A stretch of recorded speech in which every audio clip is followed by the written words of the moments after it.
Allah yanzu na rasa inda zan je a duniyar nan.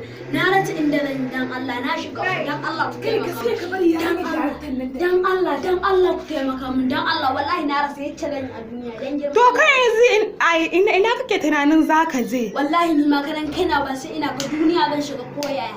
Ya ubangiji. Ka shiga duniya ka shiga duniya to ka dalla tambayar nan kuma jaki. To ka shiga duniya kuma ina zaka je in ka shiga duniya? Wallahi ban sani ba. Ko da ban ma bayanin kaina ba. Suna na Amira Ray'ar jarida. To kai yanzu da kace zaka shiga duniya da fari ina zaka je in ka shiga duniya? Wallahi Allah da fari yanzu zan je Lagos. Lagos. To in ka je Lagos waye naka Lagos? Wallahi ban sani ba yace dai rayuwa take zan je ni kawai ni.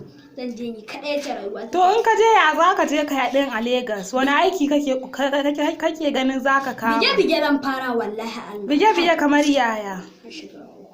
Kamar dako haka, dako idan mutane sun zo daga wani gari na sauke musu kaya irin aikin da samu. Ba ka tunanin ma'aikata ko za su iya kama ka?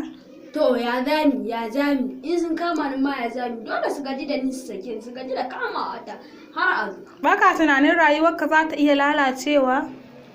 To ai ina da hankali kuma ni ba karamin yaro bane in Allah da rayuwa ta tafi daidai ta Allah zai tsara ni. To Allah ya kyauta. Amin. Allah ya kyauta. Amin sai an jima na shiga.